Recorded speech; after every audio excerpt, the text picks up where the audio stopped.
organization, its staff, management, or sponsors. Are you a family caregiver? Are you caregiving for someone who can no longer take care of themselves? Are you overwhelmed? This is Caregiver Solutions Info with Marcia Teal. Marcia will be hosting an hour of true stories and information, tips and updates of the latest research and necessary information in the caregiving field, focusing on you, the family caregiver. An Alzheimer's disease and dementia care expert, Marcia has 15 years of hands-on experience at Arden Courts, a leader in assisted living dementia communities here in the U.S. Marcia covers everything you need to know as a family caregiver, especially if you care for a loved one with Alzheimer's disease or other related dementia or chronic illness. If you have a friend or relative that is also a family caregiver, call them now. They won't want to miss a minute. And let them know they can watch on caregiversolutions.info. And they can listen on WNN 1470 AM in South Florida or nationally on the iHeartRadio app.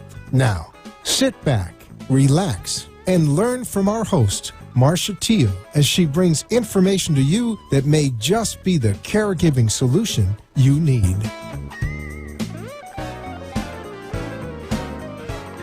Hi everyone, and welcome to Caregiver Solutions Info Show. I'm so happy that you could join us today. In the age of social distancing now, and everything is virtual, we're bringing you the show virtually from my home, and this is a wonderful day to be doing this because we're going to give you a little bit of a diversion today from what we've been talking about. But if you're a caregiver and you're a family caregiver and you're looking for help and you're looking for advice and things to help you with the challenges of caregiving, especially now that you're home and perhaps your loved one you're caring for is also home, or even if they're not home and they're in a community, a facility, a nursing home. There are things that you can do, and we're going to be talking about those things as we shelter in place. The show is every week, continues to be 6 p.m. every Tuesday, and you can also hear us live on Southeast Florida Radio, 96.9, 95.3, and 103.9. Those are all FM channels. Or you can listen to us on the iHeartRadio app under WNN. So share the show. Let others know that we're still here for you. Today we're going to be talking about something different. Let's talk about sex. And I mean that seriously. Yes, it's a diversion from what we've been talking about with the pandemic and all that going along, but actually sex is a very important topic when it comes to family caregiving. Sex is something that usually isn't talked about quite very much when you're talking about caregiving, and especially with a spouse that you're caring for that has some form of dementia, because it can become an issue. And so I think it's really important to talk about that, and why not. And so I have a very qualified expert in the field of that and so much more with us today. And I'm going to bring her on. She's going to be joining me from her home office in the Boca Raton area. And her name is Elise November. Elise November, she is a licensed clinical social worker. She is the founder and director of her company called Different Like Me. I love that name. And she's with us today. And I've set you up today, Elise, because we're already told everyone we're going to be talking about sex. But thank you. Thank you for being here. Welcome to the show. Thank you so much for having me. I'm just so super excited to be here and to be able to share information with people. And since we're all kind of stuck in, it's great to be able to learn a little bit while we're in, and just, I always say, be a little bit better tomorrow than we are today, right? That's right. And so, you know, something that I want to talk about with you, because you have a practice and your therapy, you do therapy. We're going to talk a little bit more later about everything that you do in Different Like Me. But one of the things that we need to talk about, I think it's important, because we are staying in, because we are together in tighter quarters. We can't distance ourselves too much when we're all in the same household. And caregivers that are caring for a spouse, it's really difficult, especially now that, you know, there aren't other distractions. So one of the topics that I think is important to discuss is sex, especially when it comes to dealing with it in abnormal circumstances with someone with dementia. And of course, there's other abnormal situations too in communities and nursing homes and facilities. And so we'll get into that. But one of the things that you do discuss in your practice is this topic. And is it a topic that comes up very often when you're talking with caregivers? So I don't think it comes up often, but I try to bring it up, and usually not in the first session or two, because I think it's an uncomfortable topic. I think we're a society that doesn't really talk much about sex. We don't, I mean, I think my earliest memory of like sex was, like going to see a movie and my father like putting his hands over my eyes when like a sex-ish scene came up. And so what do we learn as children is, don't talk about it. This isn't something that you should be looking at. And, so you think about it, what messages do parents give children, and how do we grow up in our society thinking about sex? So your initial question to me of, do I talk about it? I do talk about it. But I wait, and I wait till we develop a rapport and develop trust. But it is an issue that I find that when I bring it up, people are kind of almost relieved that I give them permission to talk about it. So I am also, the reason I guess this topic is so interesting to me also, I'm back in school for my PhD. I'm not sure what I call myself, PhD candidate. I'm doing my doctoral dissertation on sex and dementia. Professionals ask questions about this, like you just asked me. And the research that I'm finding is professionals do not ask. So doctors, nurses, people who are looking to enter a facility, they don't always ask these questions because we're not a society that's usually comfortable talking about sex.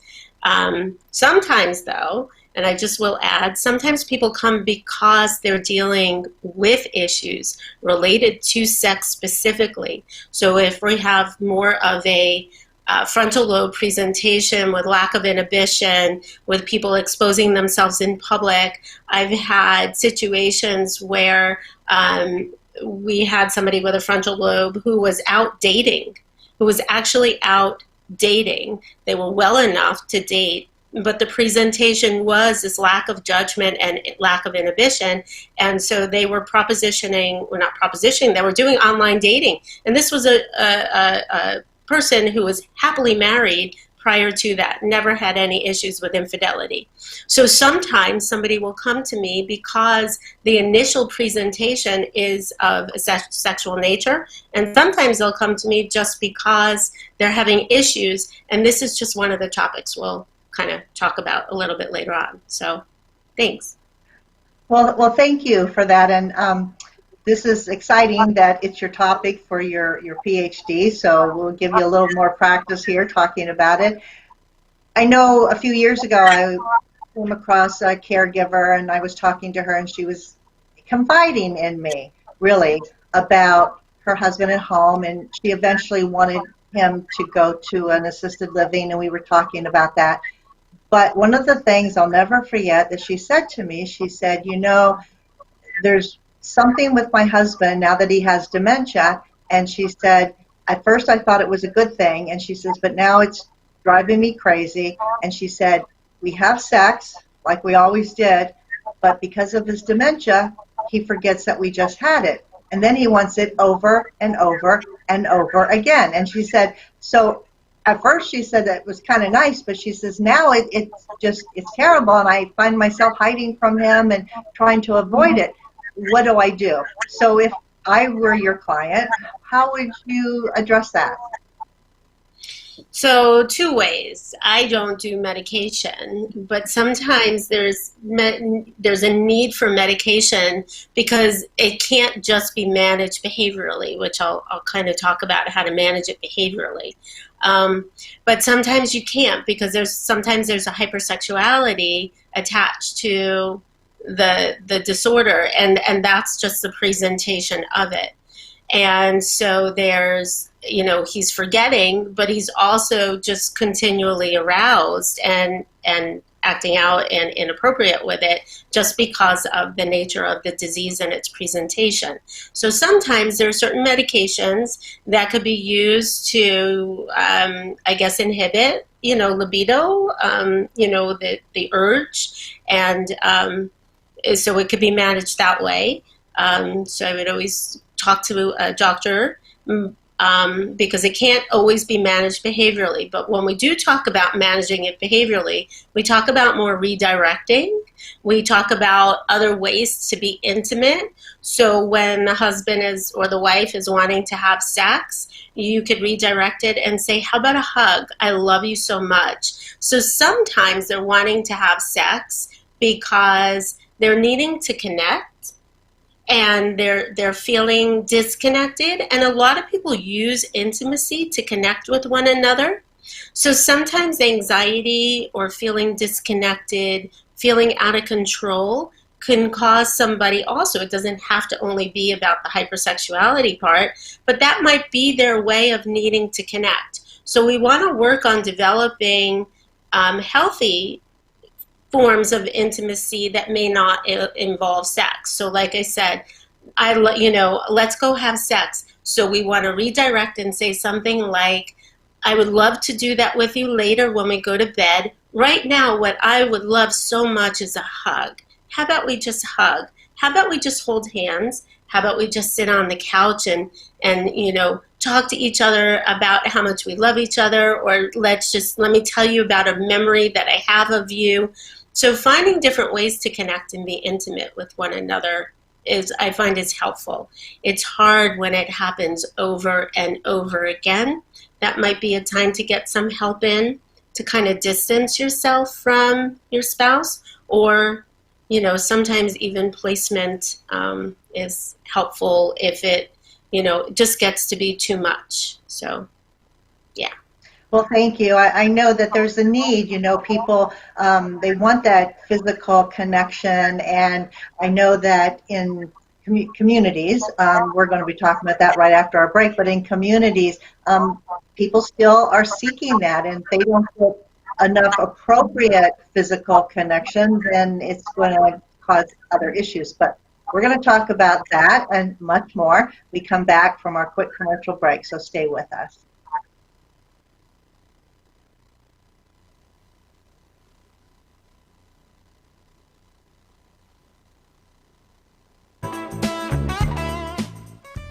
Arden Court, the place to live. It's a place to call home. Residential living combined with quality caregiving. This is the philosophy behind Arden Courts. Communities created exclusively for individuals with Alzheimer's disease and related dementia who would benefit from a safe and structured environment. For additional information about any of the unique services Arden Courts provides, call 888-478-2410 to locate a community nearest you. Inquire about our educational seminars, resource library, or support groups, or simply feel free to ask questions you may have about Alzheimer's and related dementias. At Arden Courts, we know, we understand, and we can help because memory care is all we do. Remember, call 888-478-2410 for additional information about any of the unique services Arden Courts provides.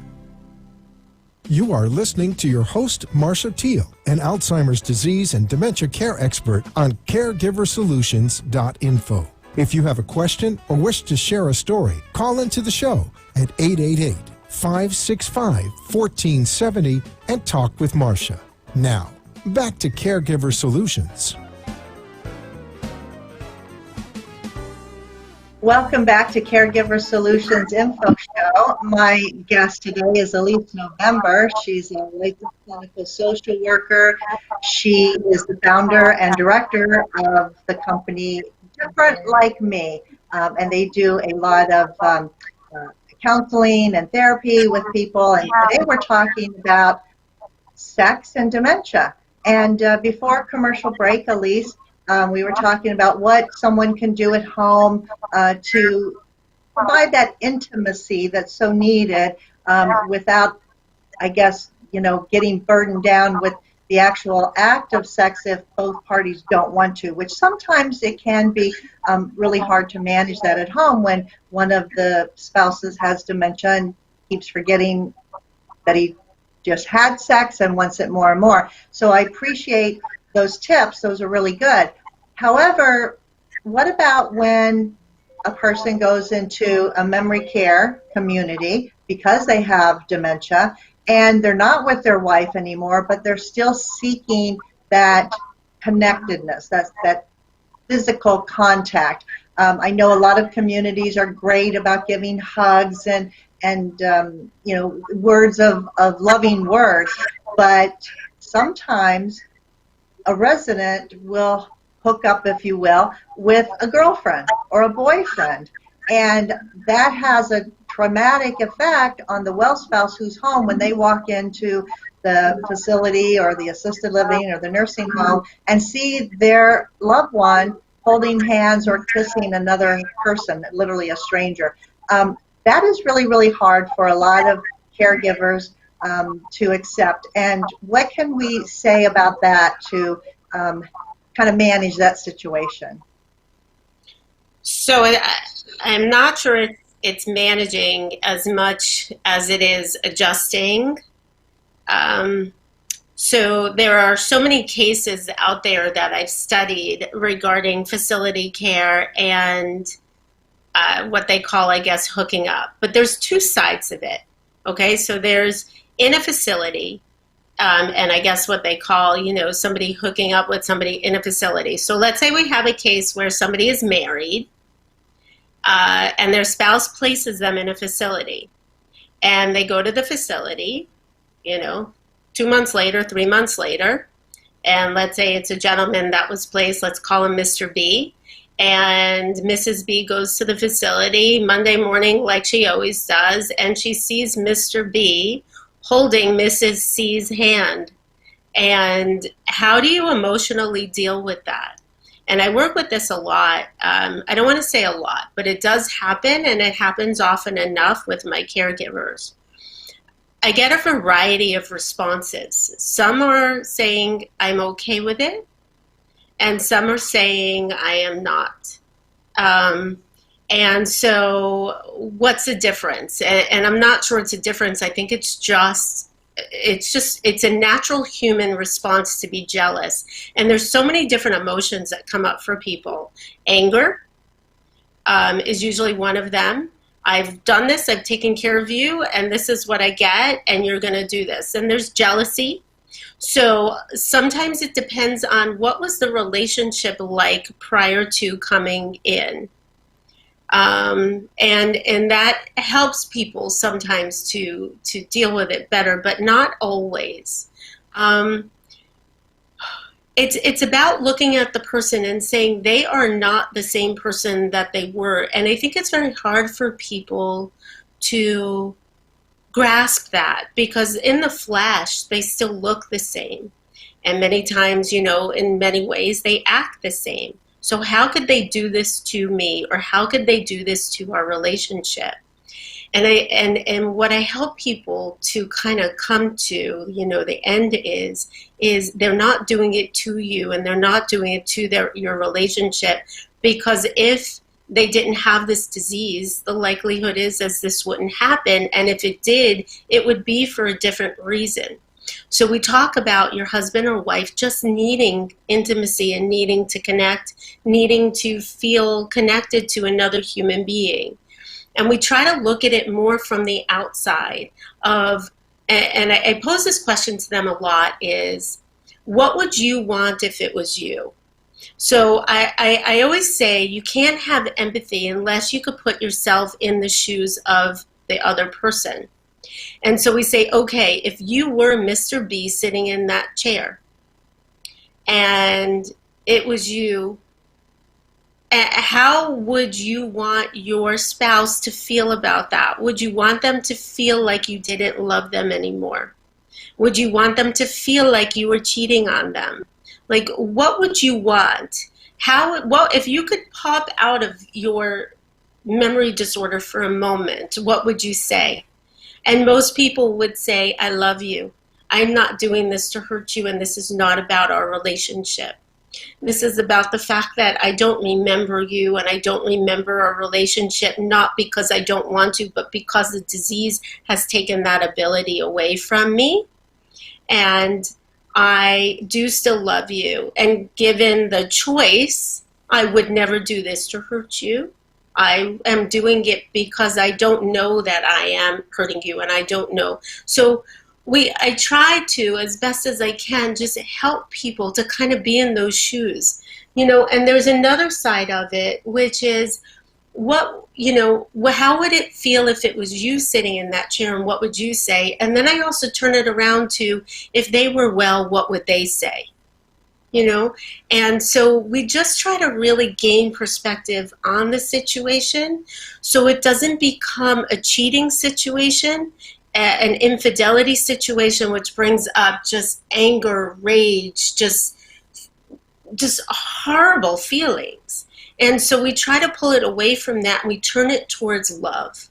How could you love the person, and how could we work towards acceptance of the situation as opposed to those horrible feelings? And you almost have to take those feelings and we put them in a container.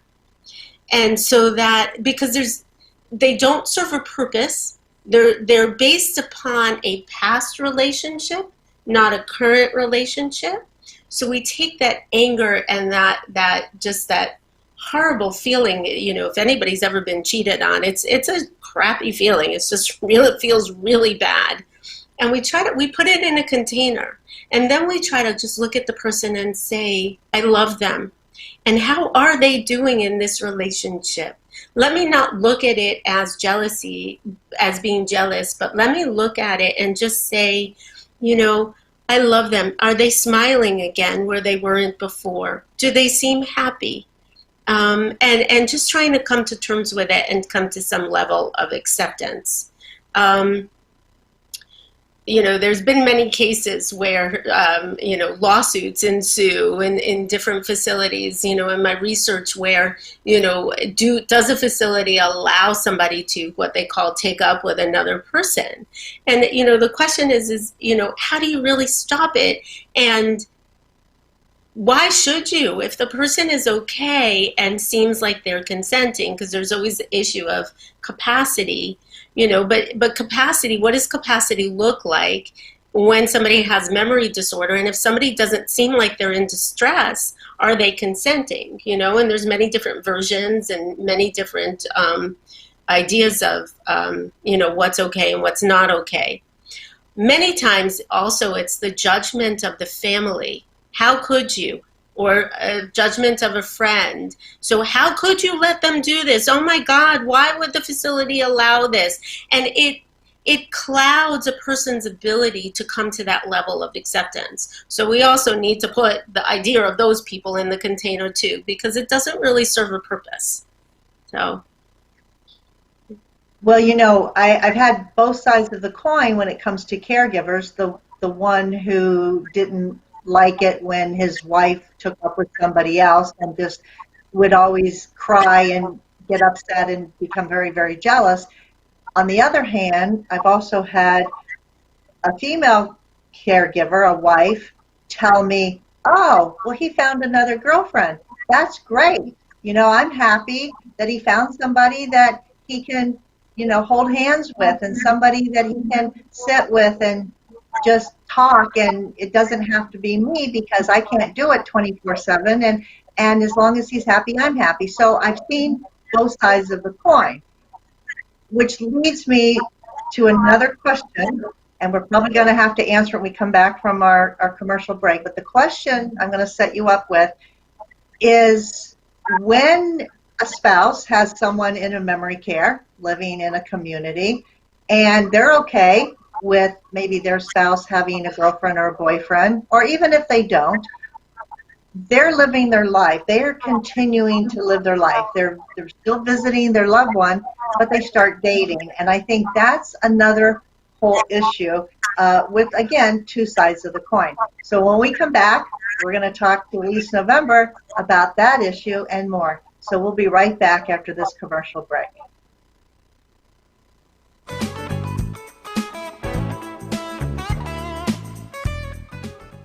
Arden Courts is not just a place to live, it's a place to call home. Residential living combined with quality caregiving. This is the philosophy behind Arden Courts. Communities created exclusively for individuals with Alzheimer's disease and related dementia who would benefit from a safe and structured environment. For additional information about any of the unique services Arden Courts provides, call 888-478-2410 to locate a community nearest you. Inquire about our educational seminars, resource library, or support groups, or simply feel free to ask questions you may have about Alzheimer's and related dementias. At Arden Courts, we know, we understand, and we can help because memory care is all we do. Remember, call 888-478-2410 for additional information about any of the unique services Arden Courts provides. You are listening to your host, Marcia Teal, an Alzheimer's disease and dementia care expert on caregiversolutions.info. If you have a question or wish to share a story, call into the show at 888-565-1470 and talk with Marcia. Now, back to Caregiver Solutions. At this time, I'd like to thank our national sponsor, Arden Courts Memory Care Communities. Arden Courts has about 50 memory care assisted livings throughout the United States, 10 of them here in the state of Florida. Arden Courts is a leader in the field of memory care, caring for people with different forms of dementia, and they're also a great resource. And today they'd like to give you this book. It's called the 36-Hour Day Book. It's a wonderful resource for family caregivers. It is written by Dr. Peter Rabins and Nancy Mace, and it is full of tips and explanations, definitions, scenarios that you can use as you travel down your journey of caregiving. All you have to do to get this free book is call the toll-free number, which is 888-478-2410. Again, 888-478-2410. Tell them that you heard about this offer on the Caregiver Solutions Info Show. They'll get your name and your address and mail a book to you. It's a great offer, a great resource. So call today and get your book and use it, especially during this time where all staying at home, can't go anywhere. Hopefully you have a little bit more time to read. And you can read it either cover to cover or by topic or chapter, whatever works for you. So call it today, 888-478-2410, and get your book, The 36-Hour Day. You'll be glad that you did. So my guest today is Elise November. Elise is a licensed clinical social worker. She's also the founder and director of Different Like Me, which is a company that provides therapy, counseling, and much more to people. And she's also a Florida Supreme Court family mediator. I wanted to mention that because she has other designations too. So she is working on her PhD, and she has taken the time to join us today on the show from her home office in the Boca Raton area, and we are glad that you are here. I also want to mention to everybody you have two offices, and when we don't have to stay in place and stay home, you can visit her and make appointments for her two different offices, the Delray area and the Boca Raton area. Also, one of the things I want to mention is because we're doing this show virtually and everything is becoming that way and over the telephone, over the internet, Elise, you also do phone counseling, do you not? We do. We do telehealth. So that could be, typically it's defined as video conferencing. So we do that over the phone. People have smartphones. If they don't, we figure out a way, or over the computer. And it's kind of is just like this, where we're sitting and talking to one another. It's no stress. We kind of keep it easy and simple. There's no major commitment to engage in counseling. It's just, listen, sometimes life just gets hard. And you just need somebody to talk to, and not a friend, not what we call shadow advisors, right, or shadow support, because those people don't have to live with your decisions, you do. And what a therapist will do is kind of help you to figure out you and what you need to do and what's best for you. And you figure it out along as a therapist kind of facilitates that for you. So yeah, and telehealth is great. We're using it successfully. Everybody that was super resistant to begin with is now on board. So yeah, and we're loving it, We get to see each other's house a little bit. Sometimes somebody will hear my dog or my kids walk by, and, I get the same for them. They'll show me different things they have in their house. So it's kind of cool. I like it. Yeah, thank you. And that's what we're doing today, so you and I can still be together as planned. When we planned this date, we had no idea we'd be doing it this way, but I'm glad that we can. But back to the question before last break.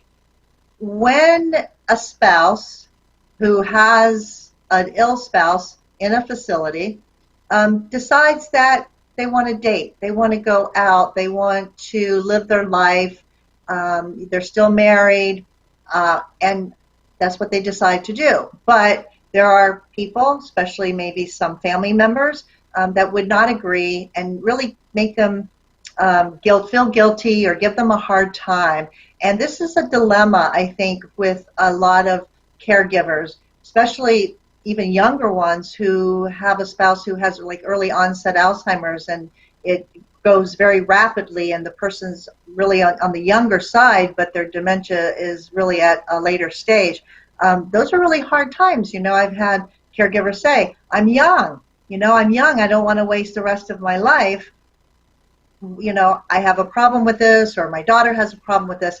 What can we say to those people? So I think what you're talking about is, should I date? Is it okay to date? So whether you're placing somebody in a facility or you're keeping them at home, is it okay to have, I guess what we would call an extramarital if you're married, or some sort of an affair? And, is it an affair? And, some people say I would never date again. I've had people who said I would never date, I would not do this, and shunned it all throughout our sessions over the years, and then ended up doing it. And I have others that don't. So when you ask about family, let's just kind of like define what it is. So I think what we're talking about is when you have a spouse with dementia, is it okay to date? And I don't know, who's the boss? You are. You're the boss of your own life. Okay, so judgment, I think, is what kind of came up next, which is what will people think? And I think if you're okay with it, and it's all with it, who cares? So let's figure out how to do that and how to do it in a healthy way. Let's just first all decide this is your life. And I'm not advocating that anybody have an extramarital affair, but is it okay? So you've been caring for somebody for years. They may or may not know who you are. They may or may not know your name anymore. Maybe you've placed them, or maybe they're home. So let's take a situation where we've placed somebody in a facility and you get together. It's maybe a female who's placed in a facility, and you get together. You're a male, and you get together because you have a friend who's single, who has been a long time family friend of yours, and you just on a regular basis go out for dinner. And for some reason that you go out for dinner last Friday and it feels a little different than it has in the past, and you question, should I pursue this? Should I not? Is it okay? What are these feelings that I have? And you start to feel guilty, and you start to question, like, what should I do? But at the same time, it also feels exciting because you haven't felt this way in a long time. And life has been really hard and challenging for a long time.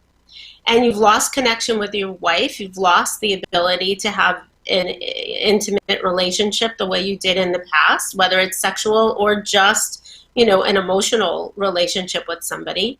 So this kind of feels good. And you don't talk to anybody about it. And you don't tell anybody about it, because who are you going to tell? Who are you going to tell? And this goes back to the beginning, is it okay to talk about these things? And as professionals, we need to make it okay to talk about it, because this is real and this is real life. So let's go back to our gentleman who's out to dinner with this longtime friend. So what does he do? Do you pursue it or not? Well, and who do you talk to about it? And potentially this is where a therapist comes in, is somebody just to talk it out so you can figure it out. What I say is, if it feels right, if it feels okay, just go out again. See how you feel. Think about it. Talk to somebody. Who are you going to talk to? So let's talk about that, because if you talk to a friend, it's going to probably go all over the neighborhood, right? Unless maybe it's somebody that could keep your confidence.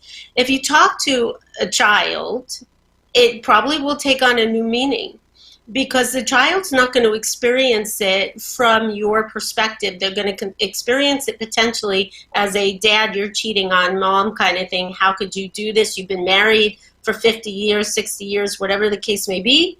And how can you do this?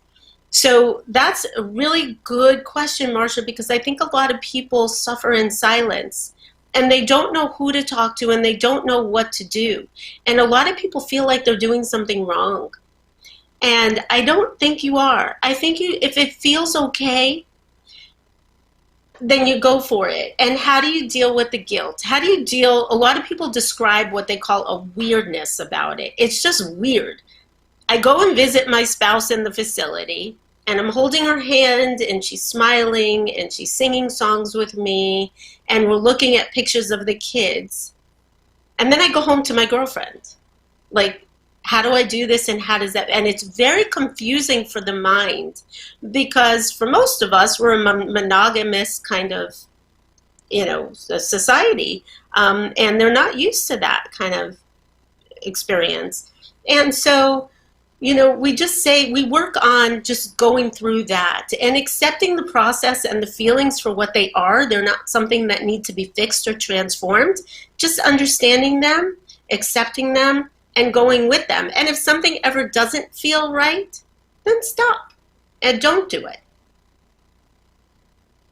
It's almost like they have a double life, or they feel like they have a double life, and, you know, trying to balance. But the caregivers that I know that have decided to date, they're very loving and devoted spouses to their spouse in the memory care or the assisted living or the nursing home, and they're very devoted, and they're still a caregiver. They're still doing what they need to do and making decisions and making sure that their spouse is taken care of. So I think when they do that, I think it alleviates maybe some guilt that they might have, you know, than feeling like, well, I didn't abandon them. And that's a really good point that you bring up. And it's not about being a good spouse or a bad spouse. You are a good spouse, or you are a good caregiver. You are there, you're there for them. And what I find that my caregivers tell me, and when we talk about it, is that it doesn't diminish the way that they feel about the person, their spouse or their loved one. It doesn't diminish. And then sometimes it even enhances, because what happens is we're giving the caregiver permission to kind of be happy again. And that's, you know, twofold, because sometimes people feel guilty about feeling happy again. But I always say, what would your spouse want you to do? You know, and most times they would say they would be okay with me doing this. And the other side of it is sometimes we have caregivers with now this new girlfriend or boyfriend, another person in their life, and sometimes together as a joint couple, they will care for the spouse in the community. I've seen that happen. And sometimes the the spouse can't go, and the girlfriend or boyfriend will go and visit. And it's really a love. It should become a love relationship. It's we have to take the traditional views on marriage and vows and transform them with a dementia twist.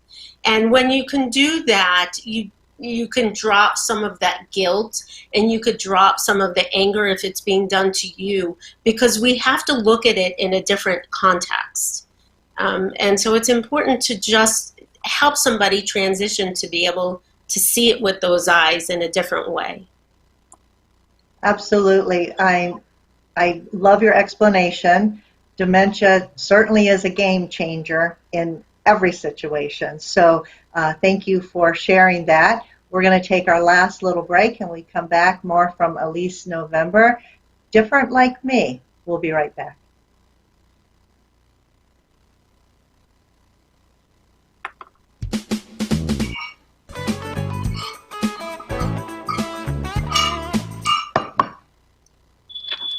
Not just a place to live, it's a place to call home. Residential living combined with quality caregiving. This is the philosophy behind Arden Courts. Communities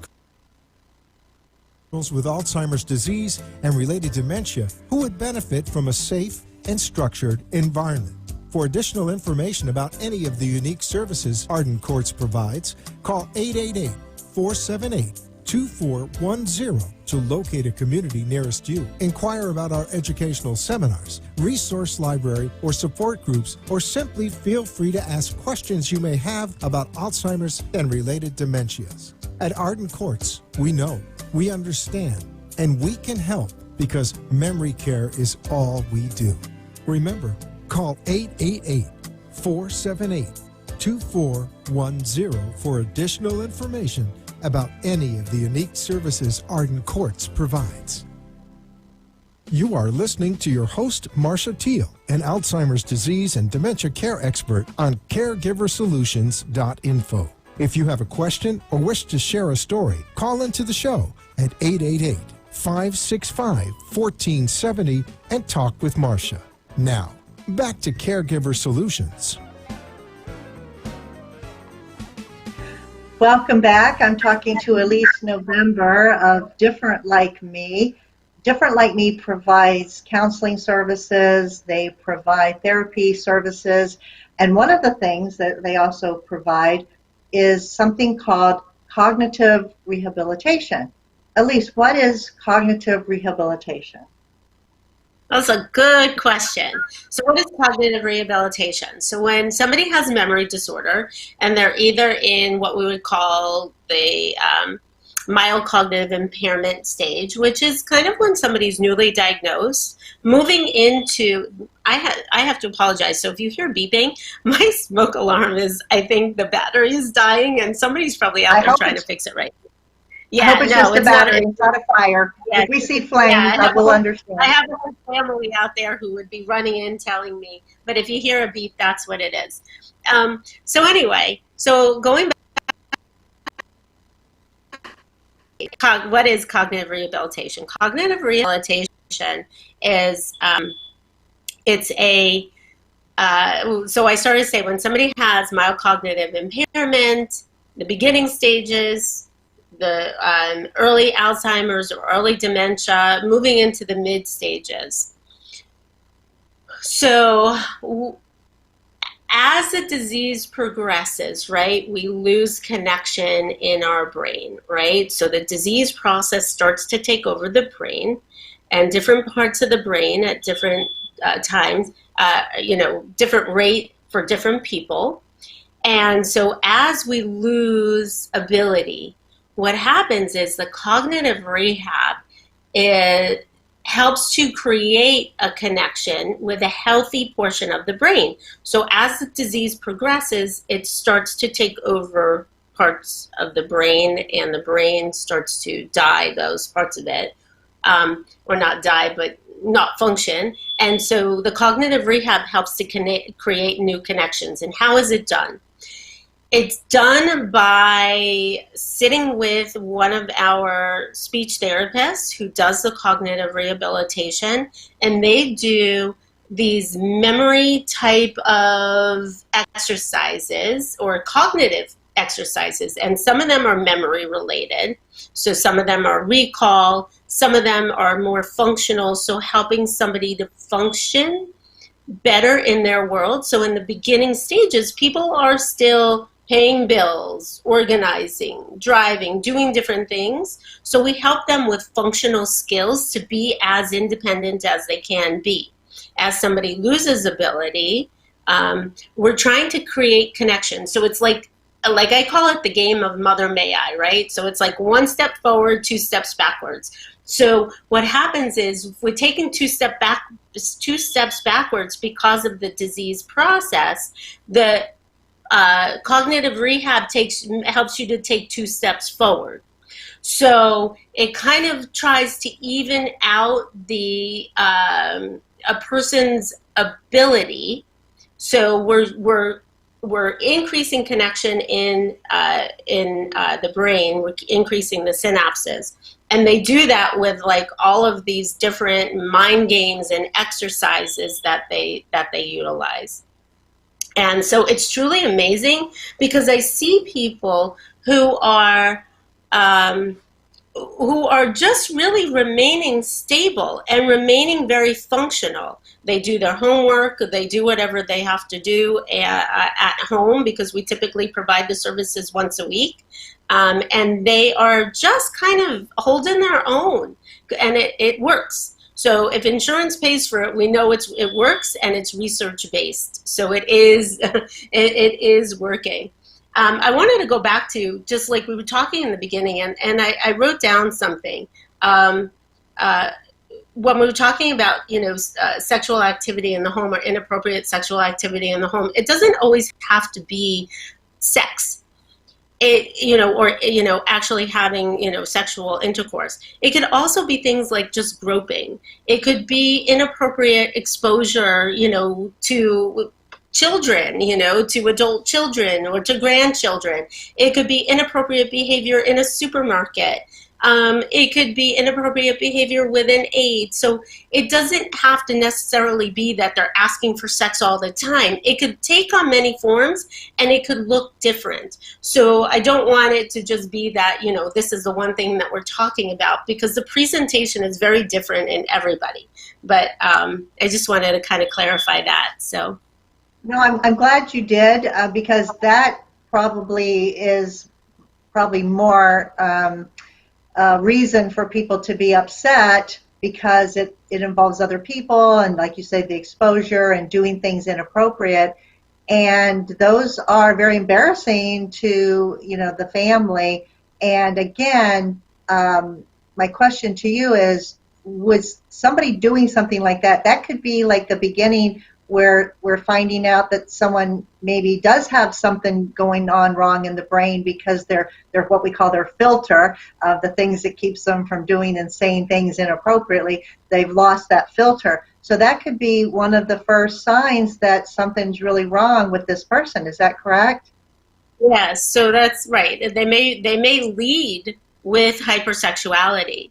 And so that might be the initial presentation. In fact, I have, two cases where that was the lead, and one was when they were inappropriately dating and on dating sites and dating somebody when their spouse was either out of town or out for the day, and would bring people into the home, and that behavior was never present prior to.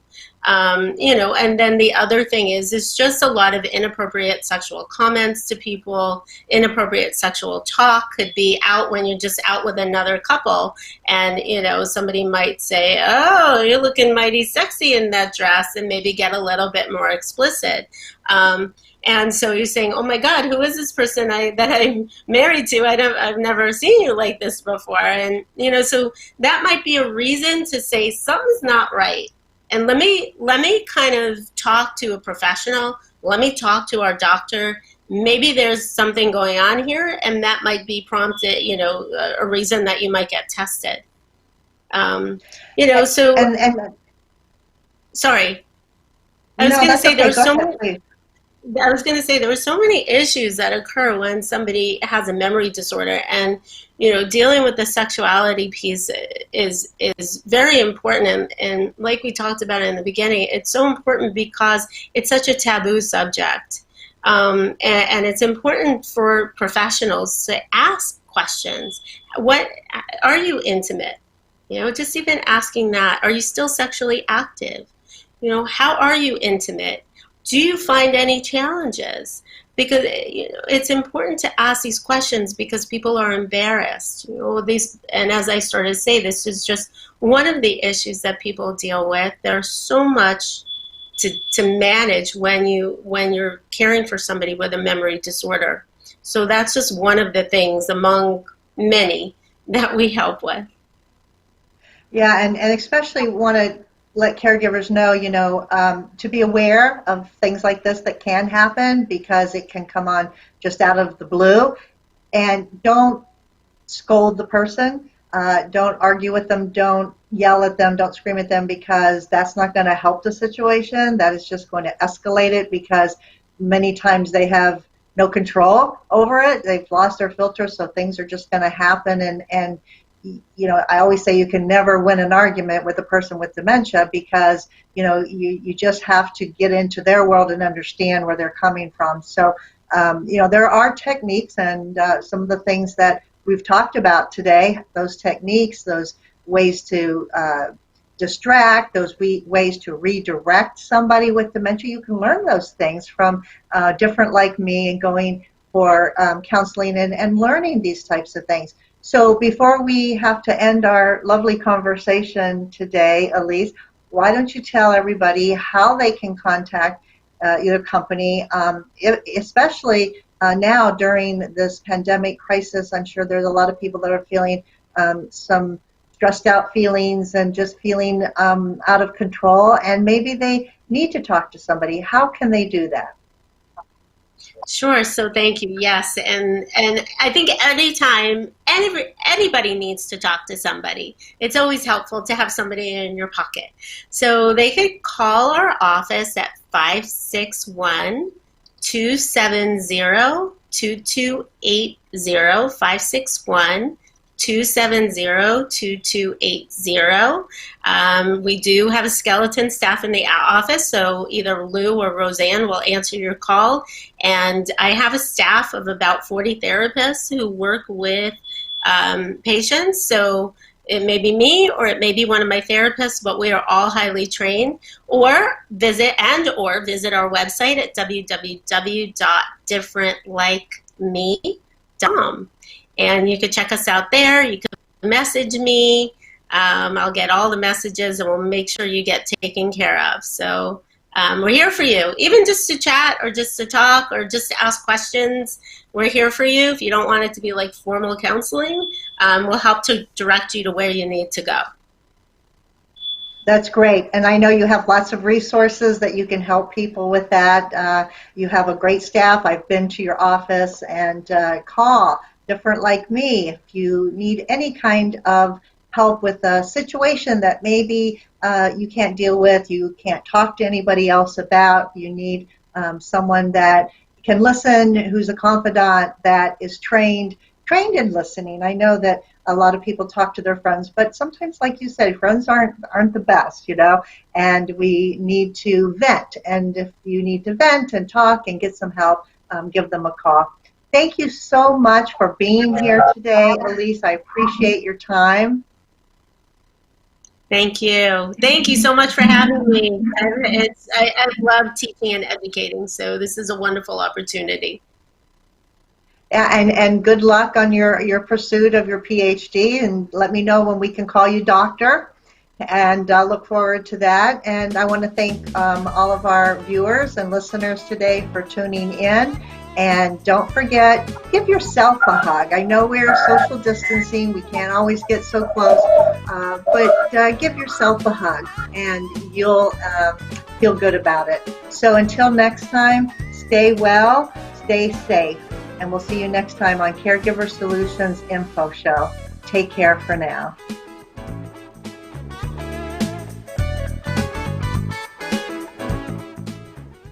Thanks for joining us for this week's Caregiver Solutions with Marcia Teal. Join us next week as Marcia, who has 15 years of Alzheimer's disease and dementia care experience, brings you more needed information to help with the care of your loved one. This show can be seen again on caregiversolutions.info, and questions can be left on the site, which may be used on the program to help others. See you next week for more Caregiver Solutions.